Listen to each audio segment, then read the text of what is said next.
দেখো নেক্সট অঙ্কটা বলেছে সমান ভূমিতলের ব্যাস এবং সমান উচ্চতা বিশিষ্ট একটি নিরেট শঙ্কু শঙ্কু একটা অর্ধগোলক আর একটা চোঙের আয়তন এর অনুপাত কত? অর্ধগোলক, আচ্ছা সবকটা কিন্তু নিরেট, ফাঁপা নয়।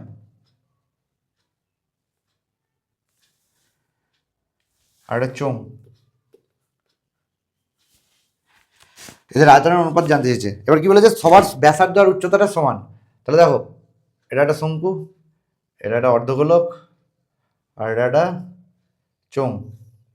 যদিও সবার ব্যাসার্ধটা আমার ছবি অনুযায়ী সমান হয়নি, কিন্তু বলা আছে সমান। এটা কেন আঁকলাম? কারণ আমি একটা জিনিস বোঝাতে চাইছি যে দেখো এই উচ্চতাটা আর ব্যাসার্ধটা অ্যাকচুয়ালি সেম। কেন?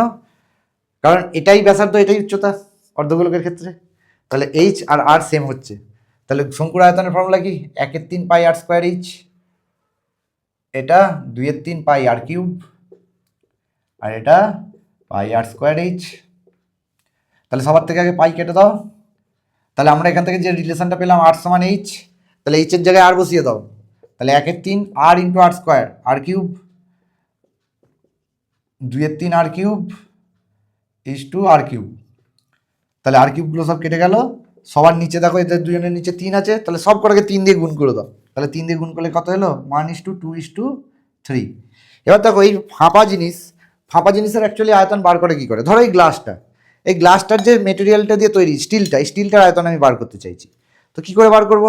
না প্রথম এই গ্লাসটার মধ্যে যদি আমি ফাঁপা জায়গাটা দেখি, এই ফাঁপাটা প্লাস স্টিলটার সমেত আয়তন মাইনাস ফাঁপাটার আয়তন, তাহলে স্টিলটার আয়তন পেয়ে যাবো। মানে বোঝাতে চাইছি এর মধ্যে ধরো জল আছে, তাহলে গ্লাসটার মোট আয়তন কত? না জলটার আয়তন প্লাস স্টিলটার আয়তন।